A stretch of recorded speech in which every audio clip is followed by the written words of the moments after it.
Hello guys, welcome back to my channel. So let's talk about host parasite interaction.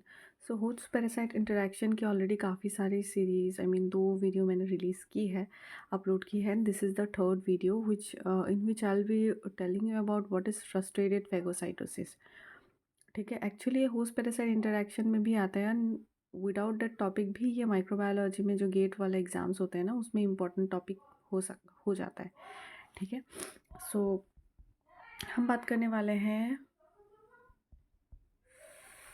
Frustrated phagocytosis के बारे में. Phagocytosis. So what do you understand by the term frustrated. Frustrated मतलब बहुत ही ज़्यादा परेशान हो जाना. ठीक है, एंड इसमें परेशान कौन हो रहा है? फेगोसाइटोस सेल. ठीक है, फेगोसाइटोसिस से क्या हमें डिनोट हो रहा है कि होस्ट के फेगोसाइट्स. सो मैं आपको रिकैप में एक बार बता देना चाहती हूँ कि होस्ट पैरासाइट इंटरेक्शन में हम ये डील करते हैं कि कैसे कोई बाहर से बैक्टीरिया या फिर एंटीजन या फिर एनीथिंग लाइक कोई इम्यूनोजन आके हमारी बॉडी में एंटीबॉडी रिलीज़ करवाता है, एंड वही इंटरेक्शन को होस्ट पैरासाइट इंटरेक्शन में हम कंसिडर करते हैं. ठीक है, कि किस तरह से वो हमारी बॉडी को हार्म करता है एंड एवरीथिंग, एंड क्या एक्शन हमारी बॉडी रिलीज करती है. Everything comes under host parasite interaction. So आज जब हम फ्रस्ट्रेटेड फेगोसाइटोसिस के बारे में बात करेंगे ना, तो हम देखिए पैथोजन हमारा होस्ट के अंदर आ रहा है ना. पैथोजन हमारे होस्ट के अंदर आ रहा है, और होस्ट यहाँ पे हम किसे कंसीडर करेंगे कि कोई भी ऑर्गेनिज्म जिस पे अटैक हो रहा है. ठीक है, जिस पे अटैक हो रहा है, कोई भी माइक्रोब का या फिर कोई पैरासाइट एनीथिंग का जब भी अटैक हो रहा है ना, दैट इज़ नोन. जिन पे अटैक हो रहा है that is known as host, और जो अटैक कर रहा है that is known as parasites. Alright. So ये डेफिनेशन के हिसाब से आप थोड़ी बहुत समझ गए होंगे कि यहाँ पे कुछ ऐसा हो रहा है जिसमें फेगोसाइटो करने वाले जो सेल है, वो सारे सेल्स बहुत ही ज़्यादा फ्रस्ट्रेटेड हो रहे हैं, परेशान हो रहे हैं. क्यों हो रहे हैं? क्योंकि वो अपना काम प्रॉपर वे से नहीं कर पा रहे हैं. ठीक है, अब इसके साथ हम पूरी डिस्कस करेंगे कि व्हाट इज़ फ्रस्ट्रेटेड फेगोसाइटोसिस. तो यहाँ पे एक टर्म आ जाती है कि प्लैंक्टोनिक सेल्स. ठीक है, planktonic cells. So what are planktonic cells? Planktonic cells वो बैक्टीरियाज या फिर माइक्रोब्स होते हैं ना. So let consider here is bacterias. So bacterias जो स्मॉल अमाउंट में प्रेजेंट होता है. ठीक है, यह मैंने हमारी लैंग्वेज में बोली है. सो इन इंग्लिश अगर आप लिख सकते हैं तो ये बताएंगे कि the bacteria that are present in lesser amount is known as planktonic cells. So ये सेल्स क्या होते हैं ना, कि ये सेल्स की कुछ प्रॉपर्टीज़ होती है. तो इस सेल्स की प्रॉपर्टीज़ में आ जाती है कि they are very sensitive to antibiotics. तो मतलब जो प्लैंक्टोनिक सेल्स होते हैं ना, वो बहुत ही ज़्यादा एंटीबायोटिक्स से सेंसिटिव होते हैं. And what do you mean by this? We mean that sensitive होना is like the two thing comes under microbiology. जो भी हम पढ़ते हैं उसमें एक होता है सेंसिटिव एंड रेजिस्टेंस. ठीक है, रेजिस्टेंस मतलब क्या होता है कि तुम इस पर कुछ भी करोगे, इसको कोई मतलब नहीं है, कोई असर नहीं होने वाली, it will function in a proper way. And what does sensitive mean कि अगर तुम उसको ऐसे करके पिंच करोगे, like suppose for example pinch कर दोगे, तो वो क्या करेगी, वो रिएक्शन शो करेगी. रेजिस्टेंस में कोई दिक्कत नहीं है, जिसे हम कहते हैं ना ड्रग रेजिस्टेंट हो रहा है या फिर कुछ भी. सो डेट इज़ रेजिस्टेंस कि कुछ भी करोगे कोई असर नहीं पड़ने वाला है. लेकिन सेंसिटिव में क्या होता है, वो रिएक्शन शो करने लगे. रिएक्शन इन द सेंस कि कुछ भी, मतलब सपोज फीवर के सेंस में या फिर किसी भी सेंस में. ठीक है, सो क्या होता है ना कि ये जो प्लैंक्टोनिक सेल्स होते हैं ना, जो प्लैंक्टोनिक सेल्स होते हैं वो सेटल हो जाते हैं. सपोज़ ये कोई पर्टिकुलर होस्ट का सरफेस है. ठीक है, सो ये छोटे छोटे जो प्लैंक्टोनिक स्मॉल अमाउंट में बैक्टीरियाज होते हैं ना, वो क्या करते हैं कि देखिए स्टार्टिंग में क्या होता है कि यहाँ पे पैथोजेंस प्रेजेंट है, ये जो माइक्रोब्स प्रेजेंट है. फिर यहाँ पे मैं दूसरे कलर में बता देती हूँ, यहाँ पे एंटीबॉडीज़ भी प्रेजेंट है हमारी बॉडी में. ठीक है, सो यहाँ पे एंटीबॉडीज़ भी प्रेजेंट है। सो क्या होता है कि अब देखिए यहाँ पे एंटीबॉडीज़ भी प्रेजेंट है और ये जो एंटीजन भी प्रेजेंट है, ठीक है। तो इसमें एंटीबॉडी भी प्रेजेंट है और एंटीजन भी प्रेजेंट है। तो अब क्या होता है कि जब ये एंटीजन ये किसी सरफेस पे जब प्रेजेंट होता है ना, ये कोई सरफेस है, ये कोई होस्ट बॉडी है, तो जब ये प्रेजेंट होता है ना, तो प्रेजेंट होने के बाद क्या होता है कि ये लोग क्या करते हैं ना कि देखिए इंडिविजुअली जब ये प्रेजेंट होते हैं, जब इंडिविजुअली ये जो बैक्टीरियल सेल, प्लैंक्टोनिक सेल जो प्रेजेंट होते हैं ना, ये कुछ नहीं कर सकते। मतलब इनके पास उस पावर नहीं होती कि ये मतलब एंटीबॉडी से छुप सकते हैं। देखिए हमारे जो ह्यूमन बॉडी होती है ना, उसमें एक ऐसा स्ट्रेटेजी एडोप्ट कर रखे होते हैं ना ये लोग कि एंटीजन चाहते हैं कि वो एंटीबॉडी से बचे और एंटीबॉडी चाहते हैं कि वो एंटीजन से बचे। सो ऐसे करके वर्क करता है, ठीक है। तो इनका अल्टीमेट काम यही होता है, इनका गोल ही यही होता है कि हम बचे बस एक दूसरे से और हम अपना काम सक्सेसफुली ख़त्म करें, ठीक है। अब ये देखिए जब ये एंटीजन यहाँ पे प्रेजेंट है, ये ब्लैक कलर वाला मैं यहाँ मेंशन कर देती हूँ एंटीजन है और रेड वाला है एंटीबॉडी। तो ये जब सेल्स ना जब अकेले अकेले रहते हैं तब तो ठीक है, तब एंटीबॉडी क्या करते हैं, ये एंटीजन को, ये जो प्लैंक्टोनिक सेल्स होते हैं, जो बैक्टीरियाज होते हैं, इनको क्या करते हैं, इनको अटैक करके इनको किल कर देते हैं। एंटीजन ख़त्म, गायब, तो एंटीजन अपना काम नहीं कर पाएंगे। सो क्या होता है कि in case of frustrated phagocytosis क्या होती है, यही जो प्लैंक्टोनिक सेल्स है ना, फॉर एग्जांपल ये मैंने एग्जांपल दे दी है प्लैंक्टोनिक सेल्स का, ये डायग्राम, और ये कोई सरफेस है। सो यही प्लैंक्टोनिक सेल्स क्या करते हैं ना, यही प्लैंक्टोनिक सेल्स यहाँ पे सपोज़ यहाँ पे कुछ एक सरफेस है, ठीक है, कोई सेल है यहाँ पे, तो ये प्लैंक्टोनिक सेल्स क्या करते हैं, यहाँ पे डिपॉजिट हो जाते हैं ऐसे करके, एक कंटिन्यूअस एक लेयर में डिपॉजिट हो जाते हैं, which we call as biofilm, which we call as biofilms. So ये जो फेगोसाइट जो एंटी माइक्रोबियल जो ये जो सेल्स होते हैं ना, जो प्लैंक्टोनिक सेल्स होते हैं, ये जब ऐसे करके डिपॉजिट हो जाते हैं ना, सो ये फॉर्म करते हैं बायोफिल्म्स। सो बायोफिल्म्स क्या होता है, कंटिन्यूअस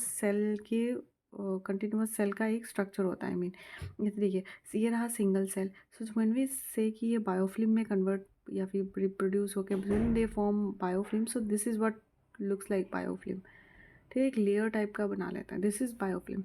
सो जब क्या करते हैं, ये जो एंटीजन है ना, वो एंटीबॉडी से बचने के लिए वो क्या करते हैं कि वो एक लेयर जैसा बना लेते हैं, which we call as biofilms.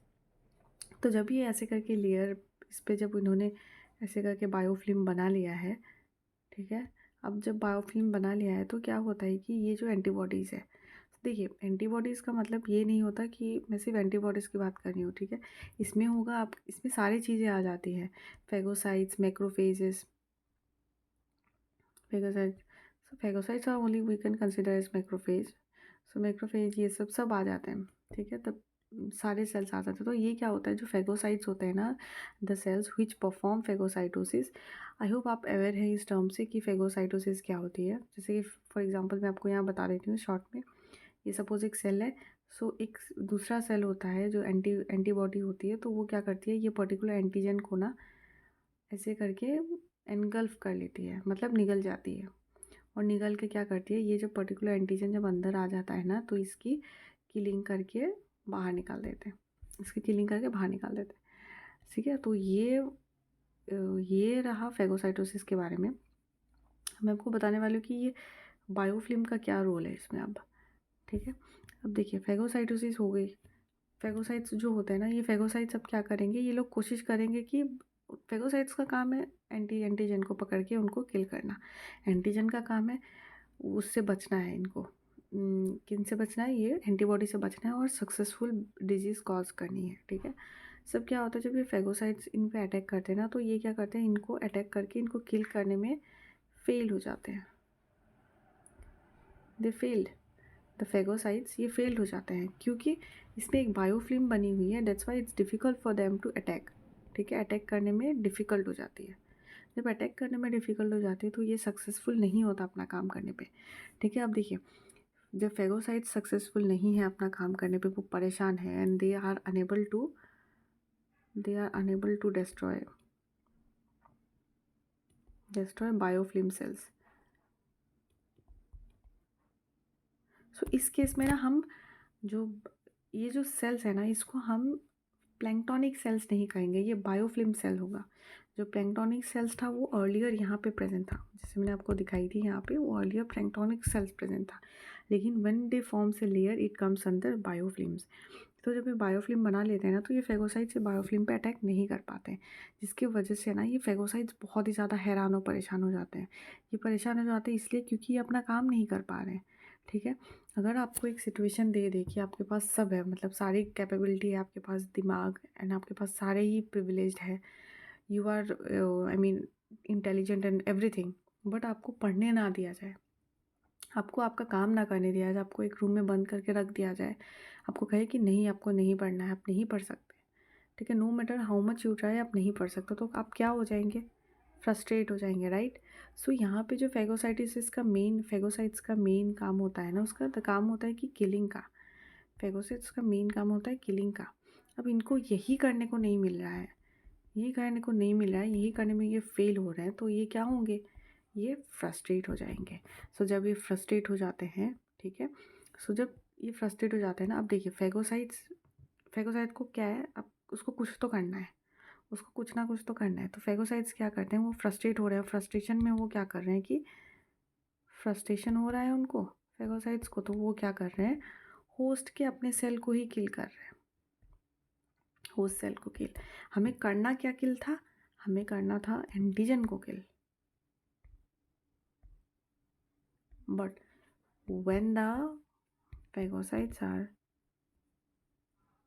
frustrated then they kill, when the phagocytes are frustrated then they kill host cell, ठीक है, होस्ट सेल को किल करने लग जाएगा। एंड हमें पता है कि होस्ट सेल मतलब हमारी बॉडी की सेल्स, अपनी खुद की सेल्स।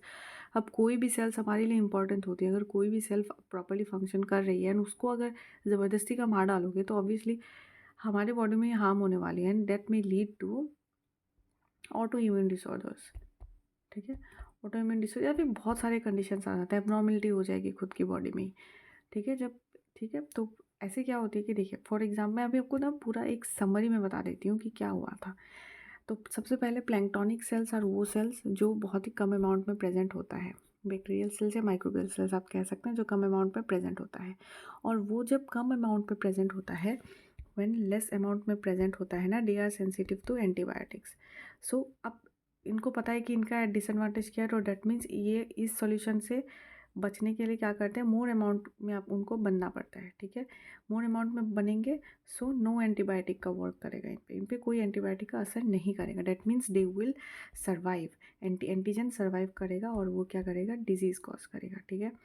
सो क्या होता है कि जो प्लैंक्टोनिक सेल्स होते हैं वो एंटीबायोटिक से बहुत ही ज़्यादा सेंसिटिव होते हैं, और इसीलिए वो क्या करते हैं कि होस्ट के जो फेगोसाइट्स हैं, एंटीबॉडीज़ है, उससे वो डिटेक्ट होकर वो किल हो जाते हैं व्हेन दे आर अलोन।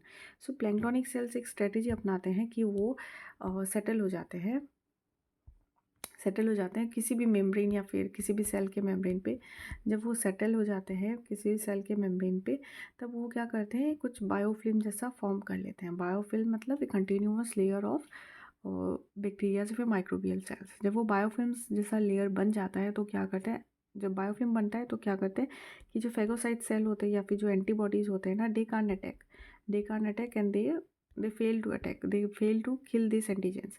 सो जब एंटीबॉडीज जब फेल हो जाते हैं किल करने के लिए, फेगोसाइट्स फेल हो जाते हैं किल करने के लिए, तो क्या होता है, फेगोसाइट्स क्या हो जाते हैं, फ्रस्ट्रेटेड हो जाते हैं, मतलब हैरान परेशान हो जाते हैं। अब फ्रस्ट्रेशन में वो लोग क्या करते हैं, फ्रस्ट्रेटेड हो जाते हैं कि वो अपना काम नहीं कर पा रहे हैं, तो फ्रस्ट्रेशन में वो क्या करते हैं, अपने ही सेल्स को, होस्ट सेल को किल कर देते हैं। एंटीबॉडी भी होस्ट सेल की थी, अब एंटीजन भी होस्ट सेल की वो कंसिडर करने लगे, मतलब खुद ही खुद का काम बिगाड़ रहे हैं, ठीक है। सो ऐसे करके क्या होती है कि, और ये बायोफिल्म को किल नहीं कर सकती, बायोफिल्म सेल्स को किल नहीं कर सकती। So this is known as frustrated phagocytosis.